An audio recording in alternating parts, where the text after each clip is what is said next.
Մշակույթը պահպանելու եւ ազգային հիշողությունը ամրապնդելու գործում Կարապետյանների ընտանիքը տարիներ շարունակ հետևողական է։ Կարեն եւ Սամվել Կարապետյանների հովանավորությամբ դեռևս 2014 թվականին լույս տեսավ Ալբերտ Իսոյանի «Երկիր դրախտավայր. օտարերկրացիները Հայաստանի ու հայերի մասին» աշխատությունը, որը հեղինակի 25 տարվա հետազոտական աշխատանքի արդյունքն էր։ Մենք ունենք 4000-ից 6000 օտարների կարծիք Հայաստանի մասին մեծ քարտարան ենք ստեղծել։ Այդ քարտարանի շնորհիվ միջոցով կարողացել են կողմնորոշվել եւ ընտրություն են կատարել։ Գրքում զետեղված են օտարազգի հարյուրավոր հեղինակ վավերագրողների եւ գործիչների վկայությունները Հայաստանի հայ ժողովրդի ու հայոց ցեղասպանության մասին։ Առաջին նպատակը դա հայ սկսնակ պատմաբանների համար ստեղծել դաշտ, որպեսզի արագ կարողանան ինֆորմացիա հավաքեն նրանք հայոց պատմության մասին ուրիշ օտար աղբյուրներից եւ նաեւ ինքնաճանաչողության համար, որպեսզի մենք հասկանանք, թե ով ենք եղել ուրիշի աչքերով։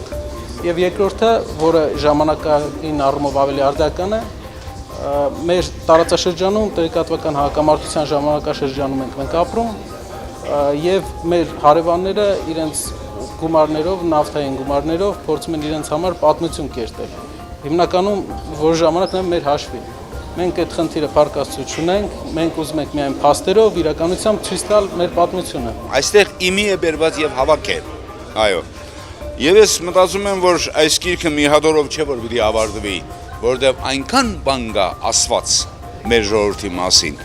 Սա գանձիպես մի բան է։ Կարապետյանների ընտանիքի ուշադրության կենտրոնում մշտապես եղել են կրթության, գիտության, մշակույթի ոլորտները։ 90-ականներից սկսած նրանք հովանավորել ու աջակցել են մանկավարժներին, գիտնականներին ու մշակութային գործիչներին։ Արխիվային այս կադրերը օրինակներից մեկն է, երբ Լոռու մարզի ավելի քան 300 մանկավարժ ու 50 երիտասարդ գիտնական հավաքվել են մեկ հարկի տակ, արժանանալու Կարապետյանների ամենամյա պարգևին։ Կարող ես վաստակել աշխարհն էլ ունենալ քո սեփականությունը իբրև, բայց մարդ շահ է, գիտություն, մշակույթ շահ է, արվեստ շահ է, եւ նրանց միջոցով մեր մանկավարժներին մեծարել, գիտնականներին մեծարել ամեն մարդու բան չի։